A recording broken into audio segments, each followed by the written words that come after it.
you about the Caleb Williams thing. Is there ever a chance? Is there a possibility that perhaps Carolina starts winning some games down the stretch? I was thinking about this the other day because I know they weren't, they were competitive against the Tampa Bay Buccaneers in week 13. They got the Saints now who have their own quarterback issues. They're on the road in New Orleans, but still, that's not a guaranteed win for the Saints. The following weeks, they play host to the Falcons. Again, with Arthur Smith, I don't know. I'm starting to get a little concerned. Now, week 16, they have the Packers. I could see the Packers losing on purpose just to spite us. No, I'm kidding. They won't do that. The Packers still think that they're good. So we'll let them have that little thing for right now. Well, let them have their fun, guys. Just don't worry about it. Jacksonville in week 17. Trevor Lawrence probably will be back at this time, but a lot of issues with the Jacksonville Jaguars. And finally, in week 18, the Carolina Panthers end with the Tampa Bay Buccaneers. So I guess what I'm trying to say, and I'll cut this short right here, is like, we're getting too worked up for something that might not even happen. Like, because I don't think that New England's winning another game. I really don't. And there is an opportunity for New England to sneak in and get the number one pick, and then Arizona gets the number two. Like, we don't know. And we should stop talking about it and just be concerning ourselves with the quarterback who is still on this roster. But we got so much more to go to, so much more to get to, I should say. So, Sam, let's just start the show. Turn up your volume. Because you're about to listen to The Sick Podcast with Adam Ray. Trying to cut it back. Justin Fields making magic happen. There goes Fields. Touchdown. The sickest Chicago Bears and fantasy football podcast. Brought to you by Underdog Fantasy. Sports entertainment like no other. It's gonna be sick. It is Wednesday night. You know what that means. It is time for Take It to the Rank. A lot to get to because the Chicago Bears will be playing host to the Detroit Lions this week. So it's an epic, pivotal division game. By the way, AEW is on tonight. Obviously, the challenge of all the things I talk about that come on after the show, I fail to mention the challenge mostly because I watch it much later. I don't get around to it until Saturday. By the way, if you're not caught up on the challenge, pause this. I'm gonna put my hand up, and then when my hand goes down, you can listen again. So if you're not caught up in the challenge, stop listening right now, and I will let you know when you can come back. By the way, Devin's the GOAT. I love Devin so much. He is the absolute best. All right, everybody, come back. You can come back now. No more challenge spoilers. So much, and of course, the Tape Never Lies Network will be on in about an hour and a half. Before we bring on Carmen Vitali, I do want to take a moment. As everybody knows, that Las Vegas, the city of Las Vegas, is near and dear to my heart. I grew up rooting for the Running Rebels, Larry Johnson, Greg Anthony, George Ackles, Stacey Augmon, those great basketball teams. What are the thrills I had over the last 10 years, 10, 15 years? I don't know. It's been a while. I got to meet Jerry Tarkanian, in his final days, and I went down and I shook his hand, and they were playing Cal State Fullerton, and I went down and I said, "You don't have to say anything, Coach. I just wanted to shake your hand, been a long admirer of yours." So with everything that's happening with the campus at UNLV right now, I just want to let you know that we're thinking of you. Be safe. And I know we do have a lot of fans out in Las Vegas, so I wanted to let you guys know that we're thinking about you right now. And we will continue to push on and talk a little bit about the football season, what is going on right now. And of course, to do that, joining us once again from foxsports.com, it's Carmen Vitali. Sorry, Carmen, I'm butchering your name. I'm choked up a little bit, but your latest piece is on Jared Goff and the Lions' insistence or their reliance on their great offensive line. We'll talk about that in a moment, but I want to know, how are you doing? How's everything going for you? I'm good. And echo your sentiments about Vegas. I will actually be there this weekend because I'm going to the Raiders Vikings game, but I hope that everybody is doing well and safe. Yes.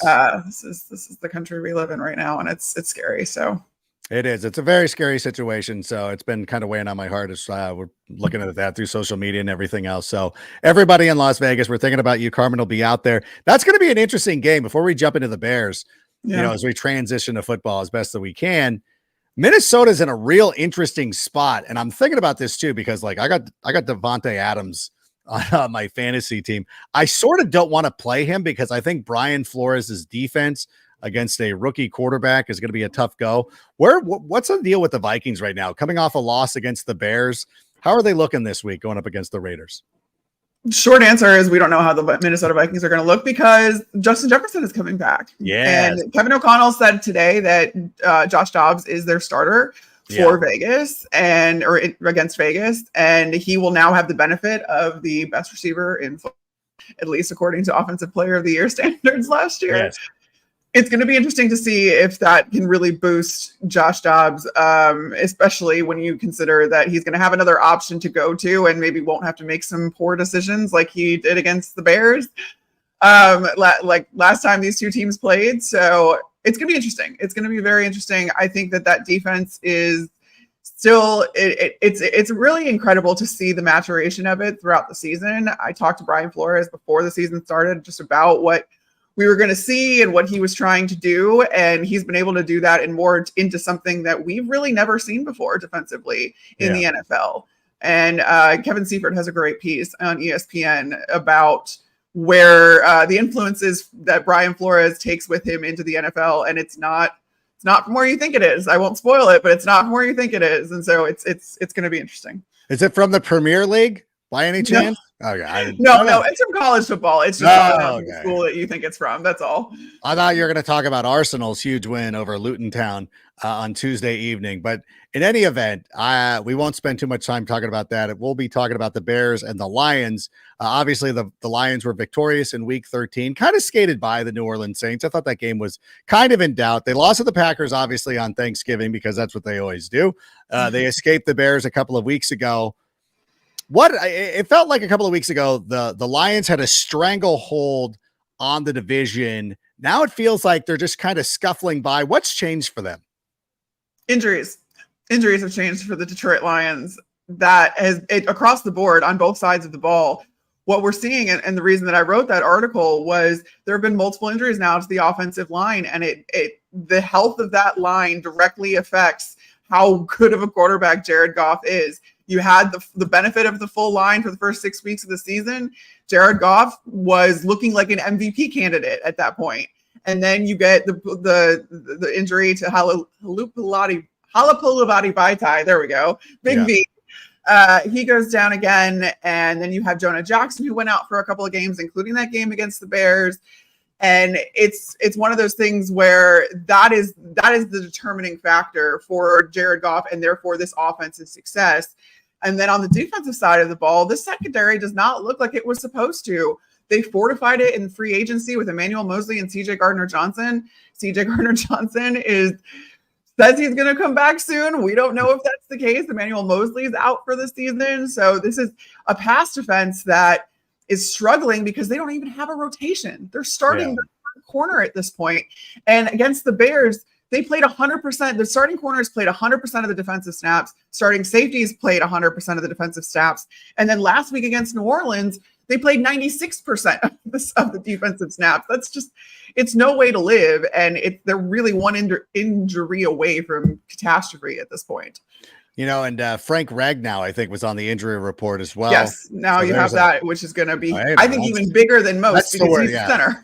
Yeah, that would be the worst for them if he's unable to go. Obviously, it's Wednesday. We'll figure this out on Friday, what his final designation is. But yeah, that was the one that's really a tough one to overcome. But you talk about the defense and the way that the secondary has been banged up. And I'm going to throw you for a little bit of a curveball because obviously going up against Brian Flores, they determined we're going to throw 1,000 screens. And this is the way we're going to try to move the football. We want to, kind of take away some of the pressure. With the Lions secondary as banged up as it is, never assume with Luke Getsy. Should we figure that the Bears are going to try to push the ball down the field a little bit more this week? I would hope you would try again, especially late in the game when these guys are tired out because they have been on the field for every single snap.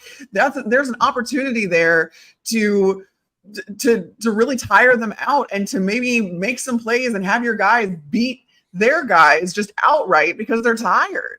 That's why it's so dangerous to live like the Lions have been living without this rotation, because by the third quarter, these guys are just exhausted. And that's not how it's supposed to be. So I think that there are definitely some matchups that you can exploit in that defensive secondary against the Lions. I don't know that will happen until later in the game, because I think they come out really fast and they start fine, and it's all usually good defensively. And then it starts to break down a little bit more. The other thing is they need to get a pass rush to compensate for the secondary issues in Detroit. They have now lost Aleem McNeil for at least 4 weeks. They wouldn't call it season ending, but he's not eligible to return now until week 18. And he is a very big cog in that defensive wheel because of the fact that he's the guy up front that's pushing the pocket. And he's one of the more underrated, I think, D tackles in the league. So how does that bode for guys like Aiden Hutchinson and John Kaminsky on the outside trying to win some matchups? I mean, you can kind of afford to double them now if you don't have Aleem McNeil on the inside. Yeah, and it's one of the things we were going to talk about coming into today is that the Bears are still dead last in the NFL in pressure rate allowed by the offensive line. I thought that the offensive line was starting to play better, but have you seen, because it feels like, and again, this is coming from Next Gen Stats, so I'm not going to besmirch that or anything, but the eye test, to me, it feels like the line is playing better, but the stats are not saying it. What's your read on the situation? Yeah, you also have to consider the fact that Justin does hold the ball longer than most quarterbacks do. So, of course, there's a higher pressure rate involved, and that also is taking into account, I'm assuming, the entire season. Whereas we've seen the maturation a little bit more towards the last couple of weeks, especially since Justin's been back, even with Tyson Bagent. But these are two quarterbacks that held the ball a little bit longer, so pressure is going to get to them because it happens after 2, 3, 4 seconds. But also, I mean, PFF has this line at, they're 20th in pass block grades, which I think is up over, again, you're talking about the course of the season. So that's top two-thirds. They're not in the bottom third of the league anymore for that. Yeah. And I think they're 26 in run blocking. So that still needs to get a little bit better. But the eye test for sure has shown a growth in this line as they've found more consistency and continuity. Well, thankfully, I know where the guys who do the Next Gen Stats sit, and so I will be making a visit. I wasn't in the building today. These reports we get these reports on Tuesday night, and then I was looking at it, and I was like, what? I'm like, this just doesn't seem right. And so, obviously, I wasn't in the building today. I don't do the fantasy live show. And so, when I get back there tomorrow on Thursday, I'm going to be letting them know, like, I think this is incorrect, and it'll be very much like me to do that. But we did talk about Justin Fields. He holds the ball for a little bit, but against the Minnesota Vikings, he obviously didn't have his best game.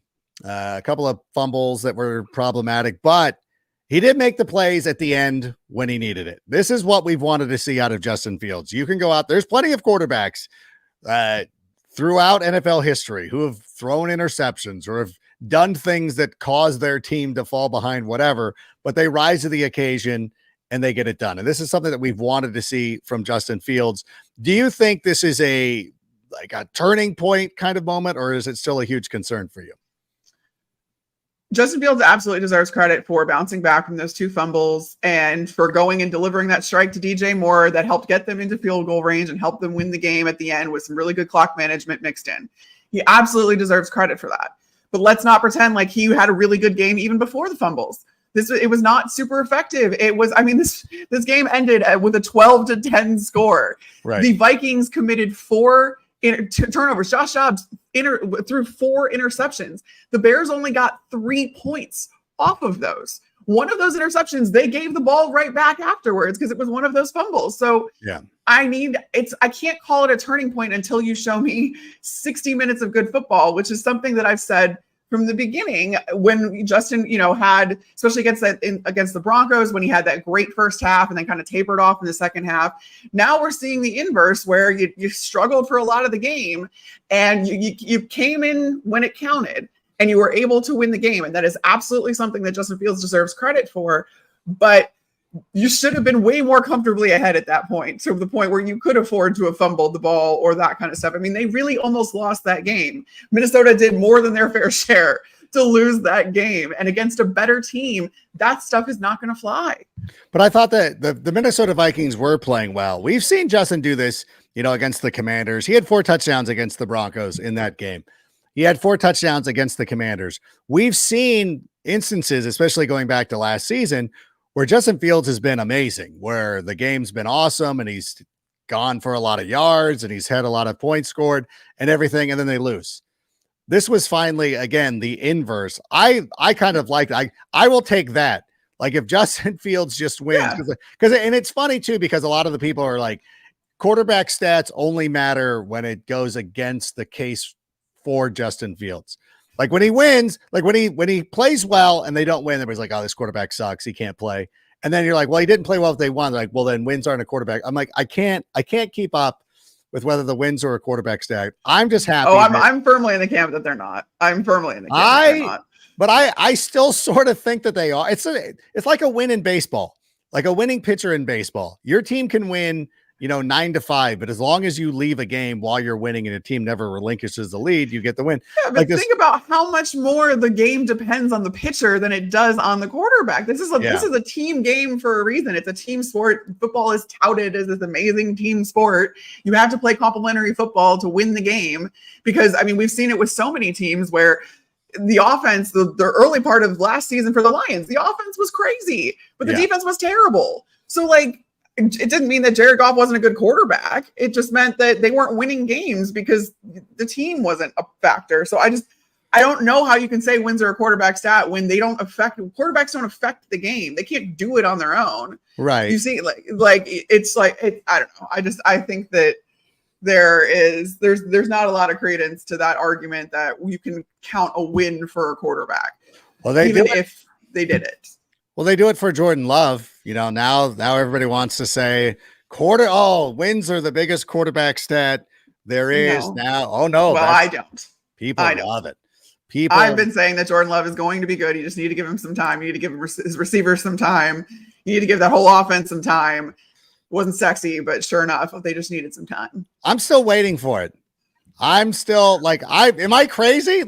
He literally, it looked like he was playing 3 flies up. And I swear to you, he just launched the ball straight into the air. And you're like, what is this idiot doing? And then one of his receivers comes down with it. I'm like, I'm done with this team. I'm done watching how does it always happen? That I know that the Chiefs are because he's actually good. That's the point. That was not a good throw. That was not a good throw. It was a good throw. It was a good throw. It was dropped in a bucket. It was right where Romeo could get it and no one else. Romeo adjusted very well, but that's the chemistry that they need to have. His decision to throw that ball was a good one. Matt LaFleur praised it after the game. Well, and it's fourth down. It's fourth down. You have to throw it, whether it gets picked or not. You don't have to throw it all the way down the field, though. It was 4th and 1. You didn't have to throw the ball at all. You could have just ran it. Well, then it was actually a bad decision because it was not a bad you decision. shouldn't be throwing. Listen, if it would have been because if it would have been incomplete, this is again. We've seen that from Jordan Love for the first part of the season, where he did make those decisions, and you were like, why? But now it's starting to work, and he's starting to figure out when to make those decisions and when not to. That's the point. That's the maturation. That's the decision making. That is putting the ball in the air where it's supposed to go. That is getting through your reads and figuring out if that's the one to go for. I don't know what else you want from him. The way he's making decisions right now. I don't know. Confident. I know one quarterback who made a very similar decision a couple of weeks ago, and everybody has crucified him for it. Why is he throwing a deep ball to Tyler Scott in that instance? I'm like, I don't know. And then now they can't talk enough about you got to throw deep in this instance. It just feels unfair. And part of it's because the Packers have won for so long that people become accustomed to it, and they just want to, they fear change. So they just want to continue because it doesn't matter. Justin Fields could do whatever. And nothing, Rich Eisen's not going to go on Twitter and be like, Jordan Love's better than Aaron Rodgers. I'm like, you guys just have to stop. And I'm just like, he's fine. It was a good game. He played well. Whatever, the Packers win. He's been consistently playing well the last few weeks. That's the thing here is we're seeing consistency. And I love it's not just that one play. It's that he continually makes better decisions and he makes better throws and his receivers know where they're supposed to be and this team is growing up together. That's consistency. It didn't happen earlier in the season because they were all really young. He's throwing to first and second year receivers. He's not throwing to DJ Moore. He's not throwing to Darnell Mooney. If he was throwing to those guys, I think that this process would have taken even less time. Wait a minute. So if he was playing with the Bears coaching staff, all things. I didn't say that. I said if he had better receivers. He had better receivers. All right, fair enough. Now we're talking about two different things. This is two different things now. Okay, well, here's the thing. If you could pick one of these guys to start a franchise with, Justin Fields, Jordan Love. I don't know. You're acquiescing to the producers right now. Thanks, Noam and Sammy. I love you guys. They asked me to ask you this question. I want to know. I'm certain you would say Justin Fields because you're not a crazy person. You know I'm not going to say Justin Fields. What? You know I'm going to say Jordan Love. Why would you know I'm going to say Jordan Love? Don't say Jordan Love. I am. You don't have to do this. What he's shown over these last few weeks with, again, a patchy offensive line. It wasn't supposed to be that way. He was supposed to have a running back room that he was going to be able to rely on. Aaron Jones has been in and out of the lineup with injury. He's got first and second year receivers that he is elevating. And he's been able to do it in not even 2/3 of a season. And you see the reads that he's getting through. You see his confidence in the pocket. He's stepping up in the pocket to deliver these balls. He's like that one touchdown to, who was it? Dontavian Wicks or Malik Heath. The one in the back of the end zone. Names that well because they're young, they're rookies, and like to thread the needle that way and to deliver a ball like that. I mean, these are things that quarterbacks in their second, third, fourth years aren't even doing yet. And it's to see him decide and realize what protections he has and to adjust it at the line and to be able to you see more canned plays. You saw a bunch of them last game because they knew that New Orleans was going to do different things with their pressure looks and their blitzes. So they gave Jordan Love the option to do that. I haven't seen a command out of a guy like that in his first year very often. So I just think that he's going to continue to mature as his receivers continue to mature and his receivers know where the hell they're going. And I mean, if you have plugged him into an offense under Matt LaFleur, and given him Darnell Mooney and DJ Moore, this would have taken no time at all, as far as I'm concerned. Well, it took 4 years. He's in his fourth year. I think it's important to note. I will also point out that, since the beginning of October, Justin Fields has had 2 games where he's thrown 4 touchdown passes. In his entire 4-year career, Jordan Love, 0. 4 years has not done it yet. But he also has the most 3 touchdown games in the league right now. That's fine. That's a different circumstance. When you're having to play catch up as much as he does, not really that big of a deal. No. 4 is impressive. It is, but Justin's too volatile. He's too volatile right now. I think Justin is part of this situation that he's in. There is a lot of volatility caked in. But and I said this coming out. And I like Jordan Love as a prospect coming out. I really did. I really thought that, when you were looking between him and Justin Herbert and Tua Tagovailoa, I didn't think that there was that much of a drop off to go to Jordan Love, even though he was a 3rd-team All-Mountain West. I still want to know who the 2 guys who beat him who is the 1st-team All-Mountain West quarterback that sophomore season for Jordan Love. Because I was going to was that Josh Allen? No, Josh Allen was already in the league. Okay. I was going to say if Jordan Love was sophomore year, I'm bad at math. But Jordan Love's been, Josh Allen's been around for a little bit, but at the same time, I still truly believe that Justin Fields is such an elite level prospect, especially going back to his draft. Now, obviously, Trevor Lawrence was going to go number 1. There was no there was no reason to even argue it because Jacksonville was obviously going with Trevor Lawrence, but I did think that he should have gone number 2 overall. For the Jets, for sure that the 49ers should not have passed on him. I was worried about the New England Patriots moving up to get him. I still think that based on talent and arm strength and everything that he's shown, I think that Justin Fields is still a better prospect. And right now, the results have not quite been there. And I think over the last couple of weeks, Jordan Love has played well. He's good. He's played well. They were 3-6 though. We can still we've seen quarterbacks play through stretches. Even Justin last year had a very nice stretch, and we'll see what happens when teams start to adjust a little bit more for Jordan Love. Not saying that he's a bad quarterback by any stretch of the imagination, but he's right about where I've wanted him to be.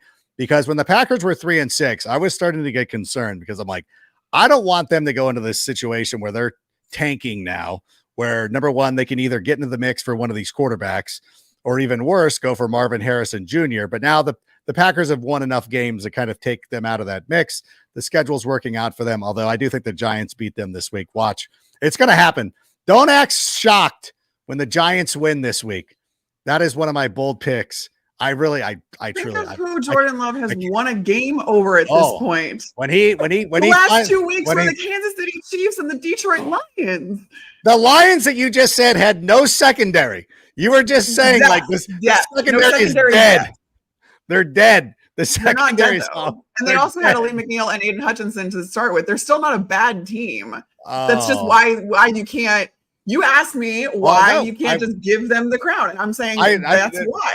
And I agree. And listen, they're still a good team. And it'll be a different conversation. If Justin Fields does not play well in this circumstance, coming off a bye, coming off a team that has no depth in the secondary, I, as a number one Justin Fields homer, will have some very definite concerns. I'm just really confident that Justin Fields is going to step up this week. But that would be cause for concern. Like, Justin should play well against this team.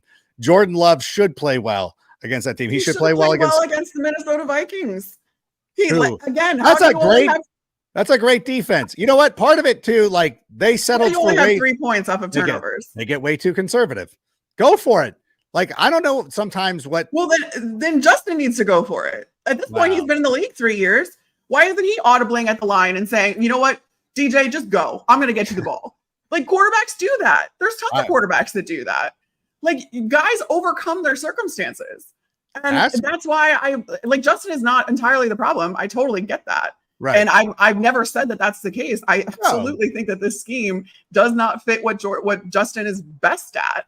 And that's a huge part of it. But I also you have to at some point overcome these circumstances that you're put in. Look at CJ Stroud in Houston.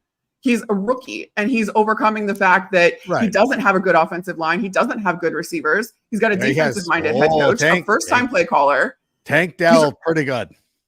Now he's injured. He is, but I mean, he's young. Like, you're not going to put Tank Dell over DJ Moore, are you? No. Well, that's why. Well, that's why DJ Moore is like killing it whenever Justin Fields is playing, because his numbers are through the roof. I know this is a fantasy person. And by the way, the easiest way to play fantasy football is with Underdog Fantasy. That's right. Go to underdogfantasy.com, or better yet, download the app. All first-time users right now who use the promo code SICK will have their initial deposit matched up to $100. Go to underdogfantasy.com, or better yet, again, download the app. There's a lot of cool games. There's pick'em games. They got a lot of contests for the playoffs coming up too. Underdog Fantasy is a great way to stay involved. And if your team's not playing as well as you thought they were, if your traditional fantasy team is not doing as well as you wanted it to do, you lost in your guillotine league, go to underdogfantasy.com right now and go sign up and have your initial deposit matched up to $100. I really do believe, though, I don't know if you could just be outright like full on Jay Cutler cursing out Mike Martz on the sidelines. Justin's playing within the game plan. Listen, I will even say, like, I wish he would have thrown for more. I wish he would have had more yards, touchdowns. I wish we would have punched a couple of those into the end zone. I wish we would have been a little bit more creative, made some more deep shots, but you know what?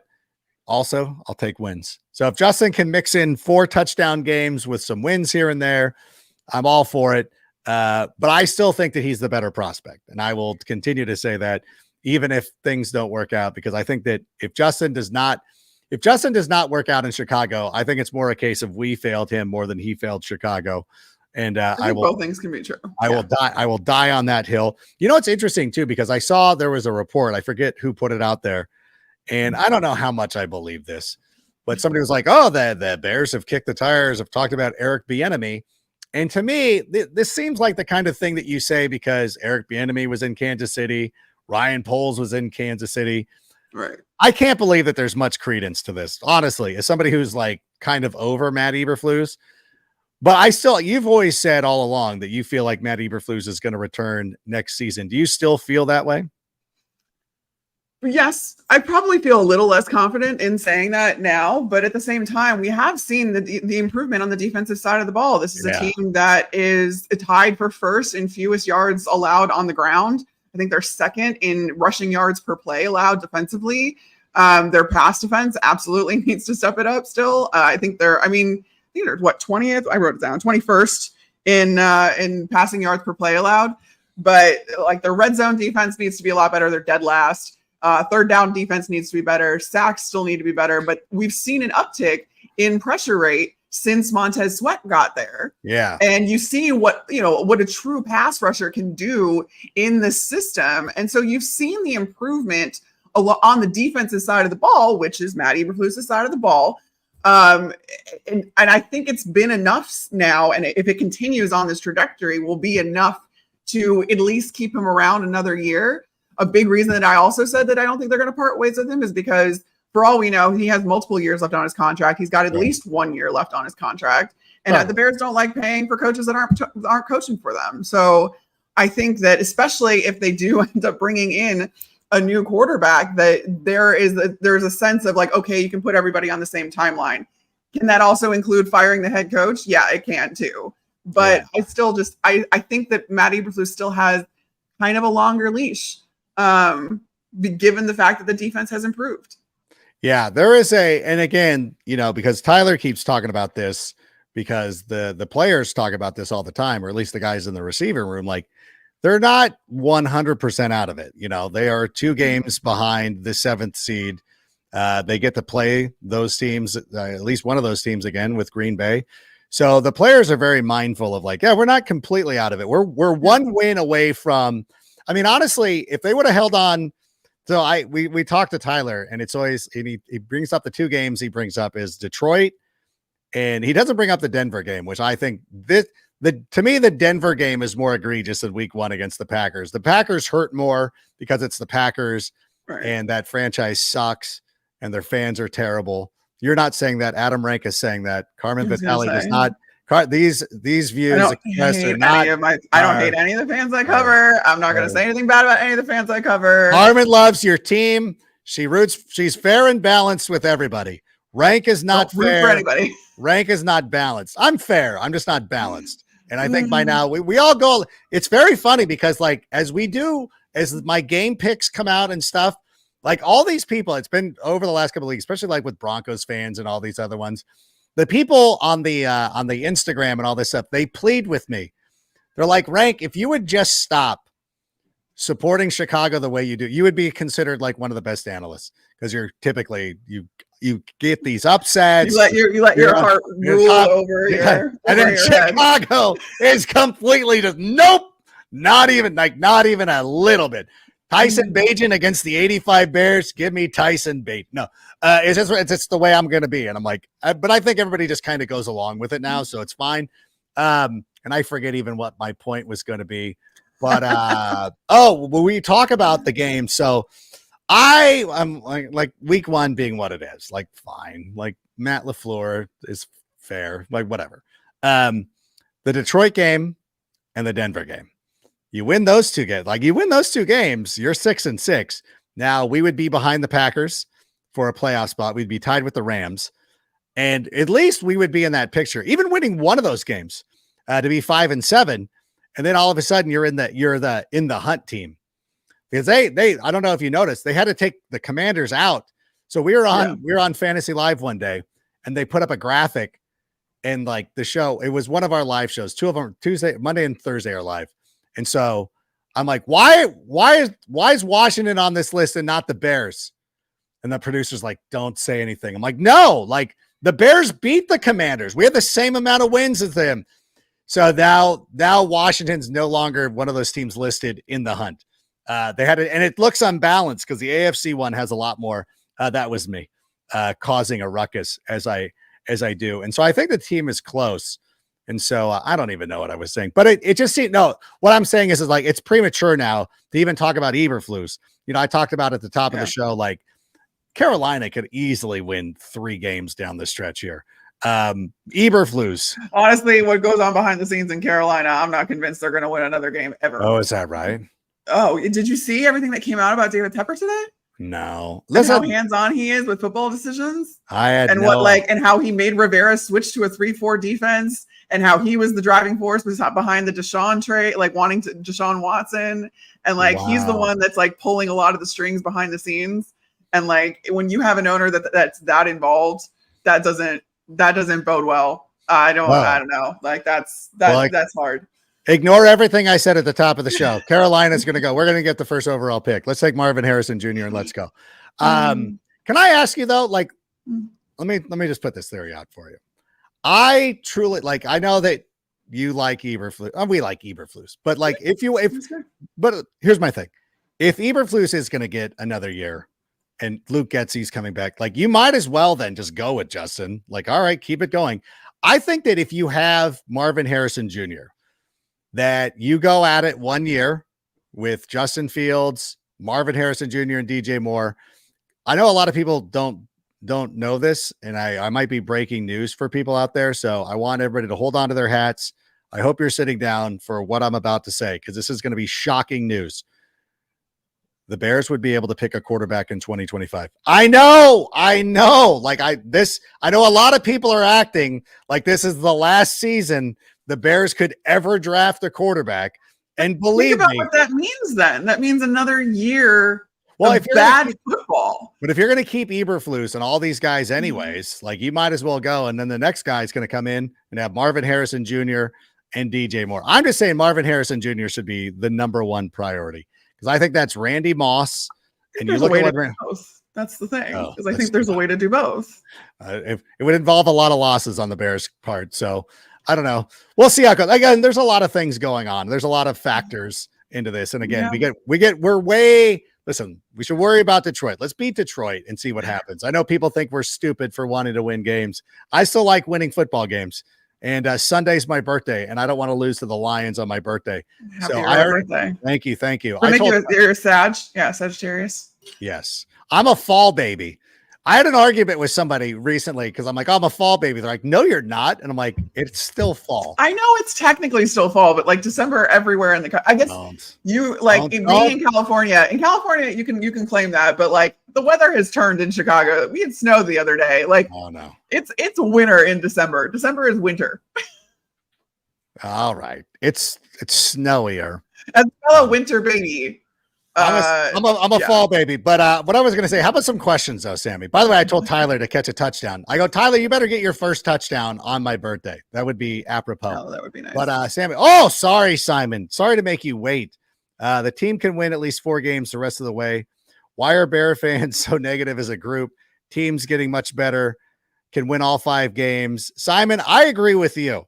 I love your attitude because first of all, we have Carolina's pick. So we're pretty much locked into the top 3 at the very worst. So let's just have Carolina lose, and then we should go out there and try to improve as much as possible. Now, if it saves jobs for people like Matt Eberflus, so be it. I still like winning. Why are so many Bears fans so negative, Carmen? Every fan base is negative. I have the very, whether you want to call it a gift or a curse, getting to cover 4 different teams and the league as a whole. So I have a pretty high view of all of this kind of stuff. And so you see different fan bases. I interact with 4 different fan bases on the regular, and everybody is negative because for the most part, except for Packer fans at this point, they've turned the corner, but they were pretty down and out earlier in the season too. Though I will say Packers fans have been pretty patient. No one on this podcast wants to hear that. However, there has been such bad football in Chicago. As someone who grew up here, you're just conditioned to not expect a ton because you can't. You never have been able to. That's why Bears fans are so negative. What is this Bears franchise giving you in my lifetime? We had 1 Super Bowl appearance when I was in high school, and I spent an hour after the game in the fetal position because I was so upset. Because I finally had gotten my hopes up, and you had the kick return by Devin Hester, and I was like, "Oh my God, we're gonna win. The Bears gonna win this." And then you don't. Peyton Manning throws an interception on the next offensive series for them. By the way, people forget that. No, and exactly. He won Super Bowl MVP, and this is why I don't get to. This is why I don't get to go on the Manning cast. He did nothing. First of all, Dominic Rhodes did everything for that team. Dominic Rhodes was the true MVP of that Super Bowl. This is why I need to get on the Manning cast. They need this kind of thing. I was trying to tell Kay, I'm like, Kay, when you get on there, but Kay's going on as a Bengals ambassador now. And I'm like, Kay, like hit him on the, like, I want to be on there and just be like, you know what? Peyton Manning is personally responsible for Devin Hester not being in the Super Bowl, because had the Bears won that Super Bowl, there is no doubt in my mind that Devin Hester would be in the Hall of Fame right now. He's the only. I think he'll still get in though. It's just going to take a little bit longer than taking way too ballot. long. Yeah. Way too long for my taste. Agreed. But I will say though, Simon, and I saw that it was 5 pounds, so he must be from the UK. From the UK. And I will say this: it's like it's why Arsenal fans appear negative, because the Invincibles was 2004, and now it's been quite some time since they've been the top of the table of the Premier League. But for Chicago, most kids grew up with Jordan winning 6 titles. Both Blackhawks winning 3 titles in 6 years. One of your baseball The White teams, Sox won. The Cubs won. Yeah. So there's every team, and I would say similar to you, unless you're old like myself, who's old enough to remember, barely, old enough to remember the Super Bowl 20 game. Most of you have not seen a Super Bowl victory. Although I do get a thing. Simon here goes, Simon, quit paying. We got you. What are the Patriots giving the fan base before Brady? Bad comparison.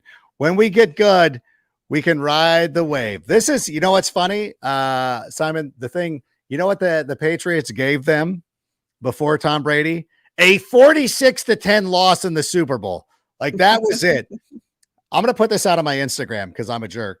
I'm going to put up a photo of that Patriots, the old Pat the Patriot logo. Like, when you see that logo, who do you think of? Because you know who I think of? William Perry diving into the end zone against your team. But they've had a pretty nice run. And I think that I agree with you. Like, it'll be nice because there will be a time when the Bears get back and be the top, reclaim. We've never reclaimed the North. We had the Central for a while, but not the North. Were we the North? Wait, were we the North? No. When did that switch? 2019, no. Was the Lovie Smith era Central or North? I get confused. No, so it switched in 2008. Somebody. Yeah, I'm trying to remember. Like maybe it was in the middle of Lovie's reign. It was early. It was in the 2000s that it switched. Because because Tampa was part of the NFC Central. Oh, Tampa Bay, the NFC Central rivalry. That's why there's so many great pictures of Walter Payton playing against the Tampa Bay Buccaneers. And it was great. And that was back when we had the all white road uniforms. So there's a classic photo. Like you can all picture it in your mind, like Walter Payton jumping over the creamsicle Buccaneers and doing all that stuff. So you know what? And it is fair. Like I think it's also like the Patriots thing that Simon was talking about. You need to see it before you can believe it. Like it's just, you can't get your hopes up because that's everything. The Bears fans, bless their hearts, they get their hopes up every season. And it's just, you get disappointed. And so after so long, you just get conditioned to be like, all right, stuff stinks. And you like the second something goes bad, you're like, okay, here we go again. Like that's just the attitude. That's what it is. And like being a fan is irrational. Like there's no reason to be a fan. Like really, like what are we rooting for? I mean, it's the reason the fan is short for fanatical. And it's like, we have no impact on this. And yet we take it to heart so much, but it's great. And it's one of the great things about sports. Now behind me, that's the photo of the Red Lightning, the area 143 top of the table champions, the tournament champions. We went to area last week, didn't quite work out, but we took 4th place. We're very proud of them. That is what I get invested in now. It's like, that's the one that breaks my heart. But because I have a little bit, even then, like as a coach, you're still sort of like not in control because you're like rooting for these 8-year-old girls to go out there and do this stuff. But it's a weird thing. And it's one of the great things about sports is like we have these irrational attachments and it's pretty fun. But you know what? Hopefully the Bears will give us a chance to not be negative so much in the future. What about another question there, Sammy? Who do we got? Sammy Ortiz. Harbaugh must be the number one priority. If he doesn't sign an extension with Michigan, Eberflus and Getsy proved enough they won't go anywhere. Matt stat-wise, worst Bears coach. I mean, Sam, you're right. Like his win-loss record. Got the worst winning percentage. Win-loss is not a coaching stat. Oh, wait, I guess that probably doesn't make as much sense. I hate to speculate on Harbaugh because, again, I'm trying not to get too much into it. But in a perfect scenario, whether you're talking about Eric Bieniemy, even Ben Johnson with Detroit, who innovator, he's going to go somewhere. He's probably going to go do a great job. He also, when you talk about the Carolina Panthers, like we benefit from Ben Johnson not going to Carolina this season to ensure that we had Frank Reich doing whatever he was doing down there in Charlotte. So that was pretty nice. I'm not even going to put that all on Frank Reich, though. Oh, no. I'm sorry. Yeah, I don't mean to imply that was a Frank Reich thing by any stretch of the imagination. But I think that, I don't know, is it wrong for Bears fans that if we sort of think about the coaching change, that Jim Harbaugh would be the most ideal choice? It would be a fun historical thing of Jim coming back and coaching the team that he played for and all that kind of stuff. Like, it would be great. And Harbaugh has had some success in the league. I think that, and this is just my personal, like how I kind of view these things too. I want to know who your staff is because Matt Eberflus, like we said, the defense is improving under Matt Eberflus. It's a lot of the issues here are offense. And it's like, because you brought in an offensive coordinator who had never called plays before.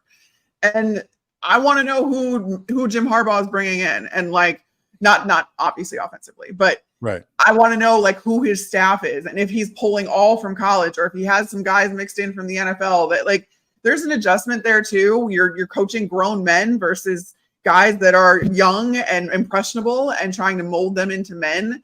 I think that any college coach would want to take an NFL job because it means you don't have to go recruiting anymore. Yeah, recruiting is a hell of a thing in college. So I think that recruiting your own players now is the most daunting thing.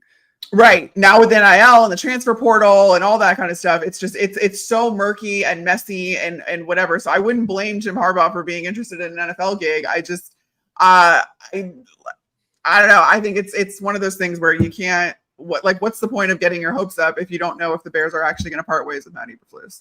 Yeah, and that's very true. But again, it goes to some of the things that fans love to do and fans love to speculate. I will say that Harbaugh has had NFL success. Obviously, he took a team to the Super Bowl. He resurrected the career of Alex Smith. Colin Kaepernick had a great run with Jim Harbaugh. So there was a lot of things going on, a lot of things that he did well. And the fact that like the 49ers had a couple of bad breaks, I think back to one of the Giants Super Bowl wins can be tied to the fact there was a muffed punt, which allowed the Giants like that. The Giants were, or the 49ers were about to go to the Super Bowl to play the 49 or to play the Patriots 1 year. So Harbaugh had a lot of success, which I think much more than somebody like Matt Rule coming in or somebody like that. Well, and that's the other thing too, though, that you have to be concerned about is, are the Bears going to be willing to pay somebody like Jim Harbaugh? Jim Harbaugh is not going to come cheap. He's not going to come as cheap as a guy this is his first shot at getting a head coaching gig. Yes. You're paying for a track record. I saw it in Tampa when the Bucs moved on from Dirk Cutter to Bruce Arians. They needed to spend more money to get Bruce because Bruce came in with a track record of success in the league. He was out of the league for 1 year doing his broadcasting thing, but he was still not like he was as far as coaches go, he was well paid and well compensated, and his staff was also well compensated for a long time there. Todd Bowles was one of if not the highest paid defensive coordinators in the league. So you have to make sure that the organization is willing to put up the money it takes to get a guy like Jim Harbaugh and to get a staff that he would bring in with him. Yeah. Well, and that's one of the things where I feel I differ from a lot of Bears fans because I love the McCaskies. That's right. Adam Rank loves the McCaskies. I don't dislike them. As much as I don't like the Packers fans, love the McCaskies. Love Virginia and the McCaskey family, everybody. And I feel like because of the things that we've seen over the last couple of years, bringing in Ian Cunningham was a huge departure from the way they had done business previously. Right. Kevin Warren now, yes. trying to build a new stadium. I think this Yep. team is starting to modernize. So I agree it is a little bit of a concern. And I think that, looking back 30 years ago, this team would never do anything like that. They never hired retread coaches. They always hired the cheaper somebody out to prove themselves. I mean, Mike Ditka was a special teams coordinator for the Dallas Cowboys, who he wasn't like a well-known assistant, like the hot named assistant. Like, and I think that ended up hurting the Bears too, because like they found success that way. So then you try and replicate that success, and they've tried to do that over and over again since Mike Ditka, and it clearly hasn't worked out yet. Until they said, like, let's bring in John Fox. This will be our first retread. You're like, of all the retreads, we're going to bring in John Fox. But in any event, how about another question? I got one more. I'm actually, because like, I know I joke about this a lot, but my studio is basically the old Wrigley Field, where I am relying on the natural sunlight. We have not installed lights. Simon, I'm 47. I'm a Bears fan because of the 85 Bears. I'm Welsh. Okay. UK, right? Got it. Wales is in the UK. Yeah. And we were bad rugby for years. Oh yeah. England dominated us. But then we got, oh, that's right. You got, what's his name? Yeah, I see it right here. Gatlin, and started winning grand slams. That's true. Yeah. See, this is very true. You know, what's funny is our friend Vernon Kay. A lot of you in the UK know Vernon, and he's a huge Bears fan as well. I think your guys are very similar age-wise. Remembers the 85 Bears. That's where we did garner like a lot of fans from that era. And it's great. And it's, listen, you got a chance to see the greatest football team of all time. Nobody disputes that. But the thing is it's been a dry stretch. And if Rex Grossman could have hung on to a football or two, just having a second Super Bowl would be so much. I still contend. I'm curious what you think about this. I think that as massive as the Cubs celebration was, if the Bears win the Super Bowl, it is going to dwarf that.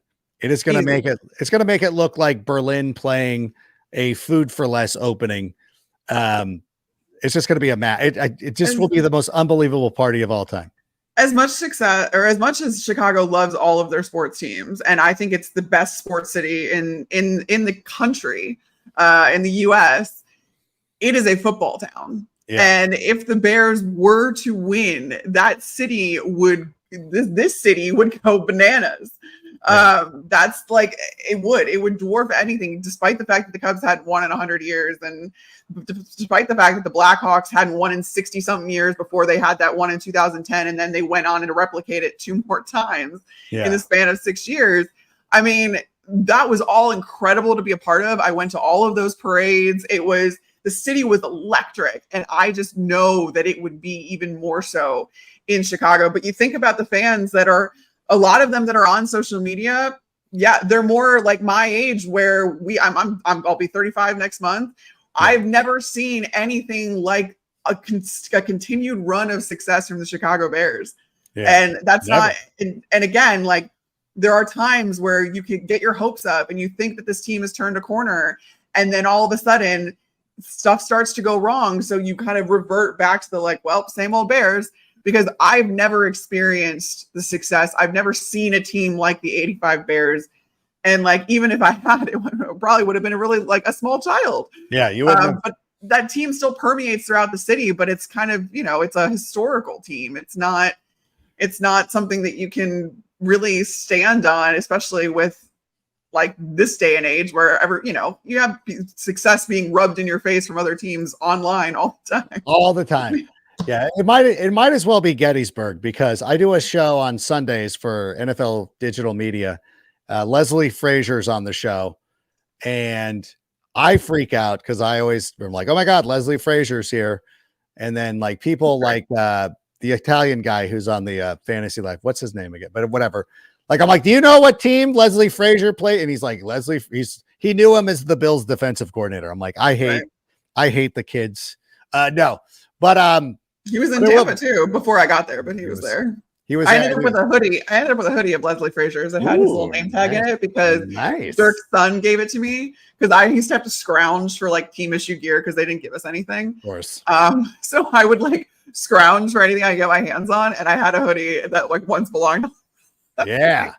You talk about somebody who escaped from Carolina himself. Props to Leslie Frazier, although it didn't work out for him in Buffalo. You know, Leslie Frazier was one of the front runners for the Bears job. A couple of, you know, it was funny because we keep talking about that. I'm like, yeah, I've tried to ask him, and I try to be cool about it. And I'm like, who would have been your offensive coordinator? Who are we looking at? Like, I'll get to the bottom of that, but you know, I'll be with. I think Leslie will be on the show Sunday. I hope he will be, or maybe it's Dave Shaw. I don't know. Dave Shaw is great, not as fun as Leslie Frazier.